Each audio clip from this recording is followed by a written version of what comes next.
Then the time is at hand. The 44 drivers move their cars down the pit road for the parade lap. In front, Cale Yarborough in a Ford, number 21. With Darrell Derringer, 26, another Ford on the outside. In the second row, David Pearson, Ford number 17 on the inside. Bobby Allison, number 6, a Dodge, outside. The third row, Richard Petty in a Plymouth, 43. And Buddy Baker, Dodge, number 3. Rounding out the first 10 starters are Quag and Jim Paschal.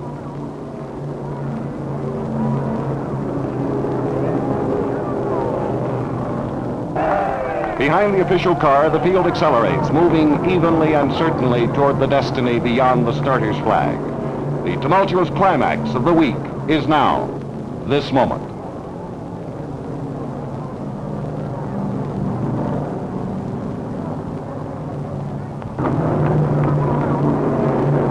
At 100 miles an hour, the pace car leaves the track. 44 cars in lockstep precision come out of the fourth turn to the starter. For one instant, time hangs. Then, in an unending explosion of sound, the cars rocket under green silk and the World 600 is on.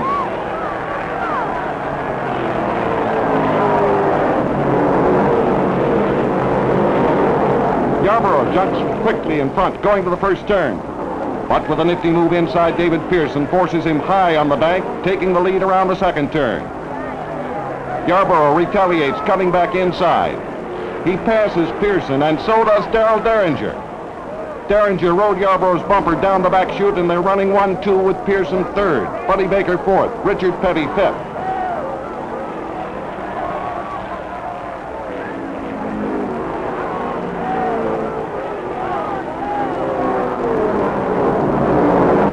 One lap done, Yarborough begins to move away. Derringer and Pearson follow as the field unravels behind the leaders. Buddy Baker, car number 3, begins to move on Pearson in third, but the other half of the Baker team is in trouble. Buck Baker spins out of the fourth turn. With a champion's hand, Baker controls the car and continues to the pit. A masterful display of skill by Baker and by his son. Buddy Baker started 6th, and in 10 laps he is moved to 3rd.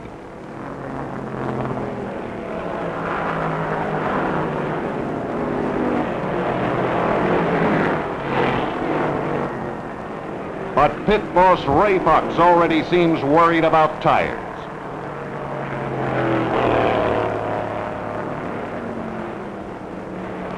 In 20 laps, Buddy Baker is moved to 2nd, ahead of Derringer.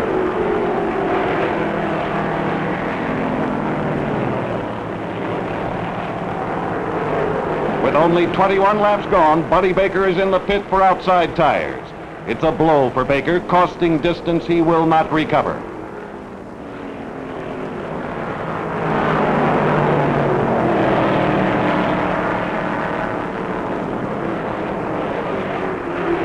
Now the leader slows. Yarborough moving to the inside as Derringer takes over the lead.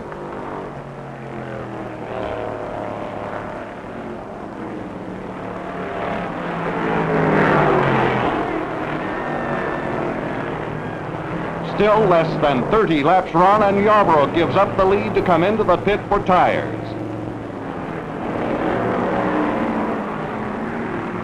It's a quick stop, but Yarborough will not run in front again today. On the track, Derringer's Ford sets a punishing pace, averaging 152 miles an hour. Pearson is 2nd. Jim Paschal is now moved to 3rd. Richard Petty 4th. Here's the first casualty of the long afternoon. Harmon Holly blows an engine after just 45 miles. It's a tough way to wind up a week of hard work. Misfortune also strikes Buddy Arrington. Arrington wants to pit, but the wayward wheel wants to continue.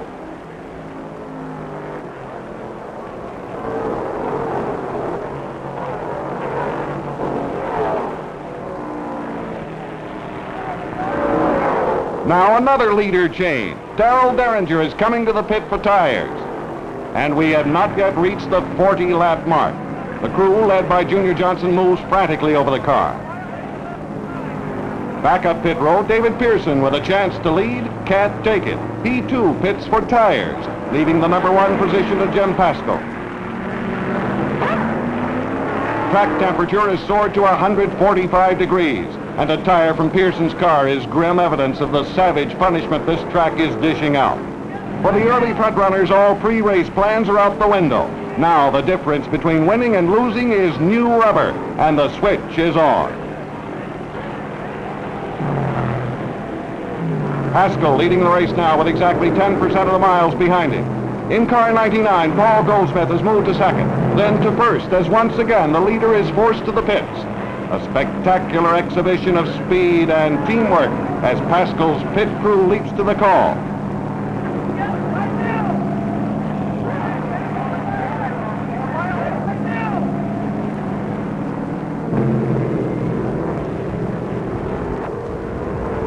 Goldsmith, meanwhile, maintains a 148-mile-an-hour average in Plymouth number 99.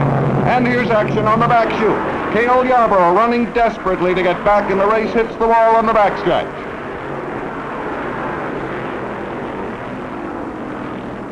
And he's in the pit with real trouble this time. The right front corner of the car is ruined. Frantically, the crew attempts repairs.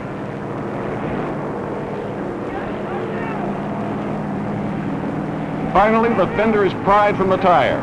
Yarborough actually only brushed the wall, but the shredded tire testifies to the force generated by high speed.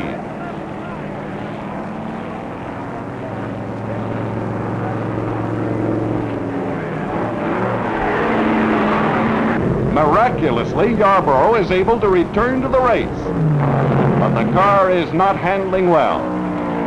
And as Goldsmith continues to lead in the Plymouth, Yarborough brings the Ford once again to the pits, this time going behind the wall, out after 58 laps, an inglorious conclusion for the fastest qualifier.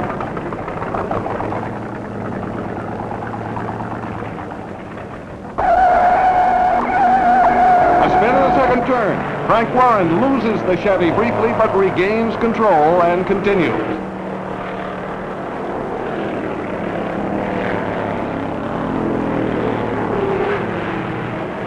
No caution flag here, but Goldsmith heads to the pit for his first stop. And Jim Paschal, number 14, takes the lead.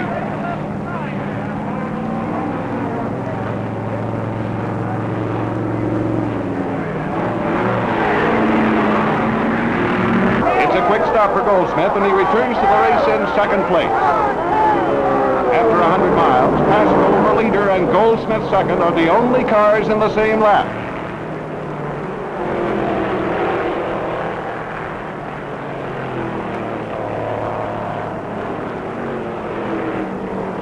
But now Goldsmith is beginning to drop off the pace. He appears to have some kind of trouble.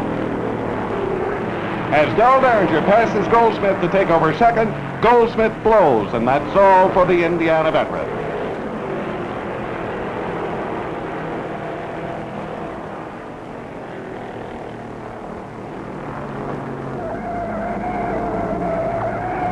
Action in front. Roy Main and Bill Champion spin in front of the grandstand, sliding into the first turn infield.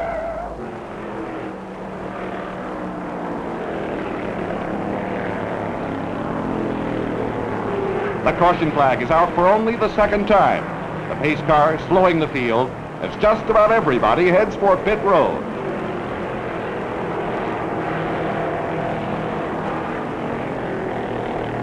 Under the green flag once again with Paschal still in front and a lap ahead of the field. Now Derringer begins to make his move, passing Paschal to get in the same lap. Derringer is pressing hard, too hard, and he loses it in the fourth turn.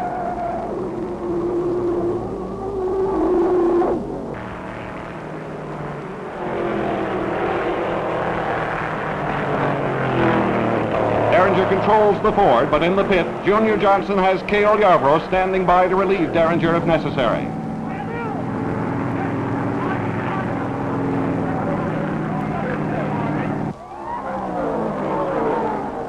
Derringer pits, his engine dangerously hot. Johnson opens the hood and look out, the radiator blows. A hard charge is too much. 26 is out of the race. And for Derringer, a disgusting end to the afternoon.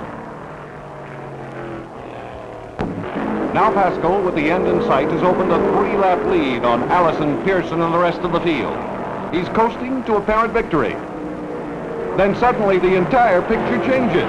Riding high in the 4th turn, Paschal gets into loose material, hits the wall. He holds the Plymouth, but he's forced to limp all the way around the track to the pit. An unbelievable stroke of bad luck for Paschal. With a 3-lap lead, victory apparently in his pocket, the North Carolina veteran has sustained what may be insurmountable damage to the front end of his car. Stunned at this turn of fortune, Paschal limps into the pit.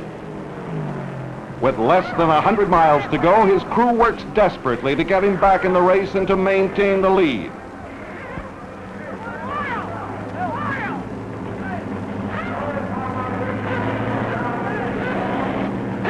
With the caution flag out, Pearson makes a pit stop, then returns quickly to the race in 3rd place behind Allison.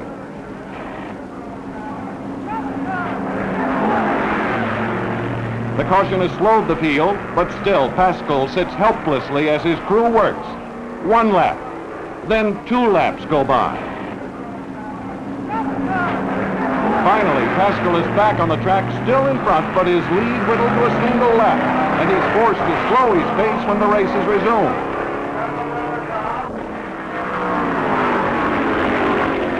Allison's crew urges their man on.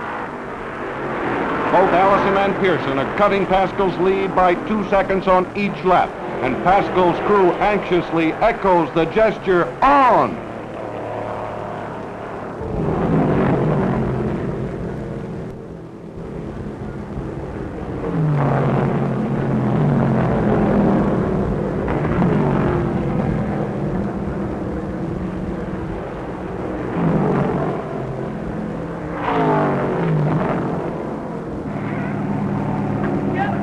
Just 10 laps to go, Allison has to pit for fuel. Allison is in and out in 10 seconds, but Pearson is now second and closing in on Paschal.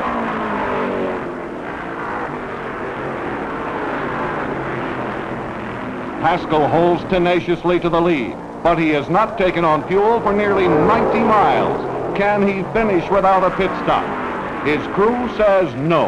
With 8 laps to go, they order him in. But Paschal is reluctant.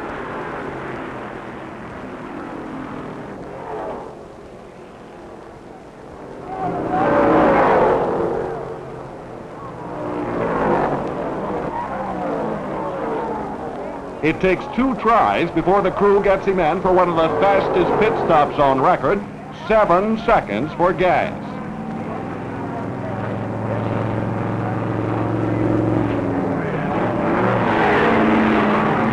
It's enough to close the gap, and now Pearson moves within 10 seconds of the leader.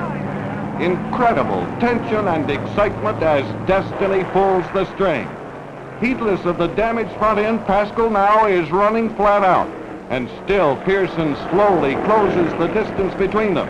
The lead shrinks from 10 seconds to 8, then to 6.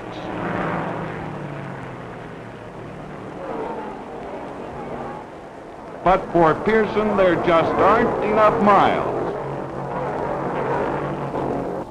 Jim Paschal wheels the Plymouth off the 4th turn for the last time to take the checkered flag, winner of the World 600. A jubilant crew heralds the victory that is as much theirs as anybody's. Just 5 seconds back, Pearson is second, Bobby Allison is third, 11 seconds behind Paschal.